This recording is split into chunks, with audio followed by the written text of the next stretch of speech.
والذین آمنوا اشد حبا للہ۔ دیکھیں یہ تو تھا ایمان والوں کا معاملہ۔ اب بات آتی ہے کافر کا کیا معاملہ ہوگا قبر کے اندر۔ دیکھیں جب کافر قبر کے اندر آئے گا، اس کو جب یعنی کہ اللہ کا حکم ہوگا کہ اس کی جو روح ہے اس کے جسم میں لٹا دو، اور جب وہ قبر کے اندر پہنچ جائے گا تو اس کی روح جو اس کے جسم کے اندر لٹا دی جائے گی، تو کیا ہوگا کہ فرشتے جو ہیں، جو فرشتہ جو آئے گا منکر نکیر جیسے، وہ فرشتہ جو آئے گا جب اس سے سوالات کرے گا، جیسے میں نے آپ کو بتایا تھا ایمان والے سے سوالات کیے تھے،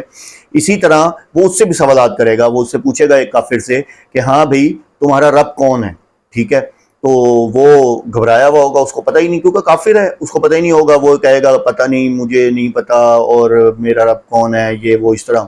پھر وہ اس سے سوال کرے گا کہ بھئی تمہارا رسول کون ہے، تو وہ کہے گا کہ مجھے نہیں پتا اور میرا رسول کون ہے، اور اس طریقے سے نا۔ پھر وہ اسے پوچھیں گے کہ تمہارا دین کیا ہے، تو وہ کہے گا مجھے نہیں پتا، مجھے نہیں پتا، میں نہیں جانتا میرا دین کیا ہے۔ تو یہ کافر کا معاملہ ہے، کافر کا۔ اچھا یہاں ایک چیز ایڈ کر لیں، یا ایک چیز آپ کو بتا دوں، منافق کا کیا معاملہ ہوگا۔ تو جب منافق کا معاملہ آئے گا تو منافق سے جب سوال ہوگا کہ تمہارا رب کون ہے، ٹھیک ہے؟ تو اب آپ یہ دیکھیں کہ منافق بیسیکلی اس کو پتا ہوگا لیکن اس کو یقین نہیں تھا۔ دیکھیں اب اس کی مثال کیسے، اس کی مثال ایسے ہے نا کہ جیسے نبی پاک صلی اللہ علیہ وسلم کے دور میں ہم دیکھیں، جو نبی پاک صلی اللہ علیہ وسلم کے پاس بیٹھا کرتے تھے، دیکھیں جسے کہتے ہیں کہ سب سے بڑا منافق جو تھا عبداللہ بن ابی، جو سب سے بڑا منافق تھا، وہ کیا تھا؟ منافقوں کا سردار تھا۔ وہ کیا کرتا تھا؟ باقاعدہ طور پہ جیسے جمعے کی نماز یا کہیں خطبہ ہوتا تھا، اٹھ کے کھڑا ہوتا تھا، باقاعدہ تعارف کرتا تھا یہ ہمارے نبی ہیں، یہ ہے وہ ہے، یعنی کہ اس کو پتا تھا یہ نبی ہیں لیکن اس کو یقین نہیں تھا، منافق تھا نا۔ اچھا پھر اسی طرح قرآن میں ذکر آیا کہ جب یہ ایمان والوں کے ساتھ ہوتے ہیں، تو سورہ بقرہ کی آیت ہے کہ جب یہ ایمان والوں کے ساتھ ہوتے ہیں تو کہتے ہیں ہم ایمان لائے، اور جب اپنے شیاطین کے پاس ہوتے ہیں خلوت میں، ٹھیک ہے، اکیلے میں اپنے شیاطین کے پاس ہوتے ہیں، یعنی کہ اپنے سرداروں کے پاس ہوتے ہیں، تو کہتے ہیں ہم تو محض ان سے مذاق کر رہے ہیں، جبکہ اللہ تعالیٰ فرماتا ہے اللہ یستہزئ، اللہ ان سے مذاق، اللہ ان کا مذاق اڑاتا ہے،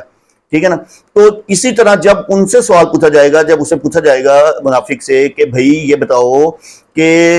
تمہارا رب کون ہے، من ربو کا، تمہارا رب کون ہے، تو وہ کہے گا مجھے بتایا گیا تھا کہ اللہ میرا رب ہے، لیکن مجھے یقین نہیں تھا، مطلب منافق ہے۔ تو اسی طرح پھر اس سے پوچھا جائے گا کہ تمہارے پاس کوئی ڈرانے والا آیا تھا، خوشخبری دینے والا آیا تھا، کوئی اللہ کا میسنجر آیا تھا، وہ کہے گا کہ ہاں آئے تھے، ان کا نام محمد صلی اللہ علیہ وسلم تھا، لیکن ہمیں یقین نہیں تھا، پتہ تو تھا ہمیں کہ یہ بتایا گیا تھا ہمیں کہ یہ جو ہیں یہ پیغمبر ہیں۔ تو پھر فرشتے پوچھیں گے کہ بھئی یہ بتاؤ کہ تمہارا دین کیا ہے، تمہارا دین کیا ہے، تو وہ کہے گا کہ بھئی بتایا تو گیا تھا ہمیں کہ دین اسلام ہے، لیکن ہمیں یقین نہیں تھا، کیونکہ منافق تھے، منافق کو پتہ تو تھا، یعنی کہ لیکن کیا تھا کہ یقین نہیں تھا ان کو اس چیز پہ۔ تو اس کے بعد اللہ کی طرف سے حکم آئے گا، کہ بھئی اس کو جو ہے وہ جہنم والا لباس بنا دو، ٹھیک ہے، اور اس کو جو ہے آگ کا بچھونا، مطلب آگ کا بچھونا جو ہے اس کے لیے بچھا دو اور اس کو اس پہ لٹا دو۔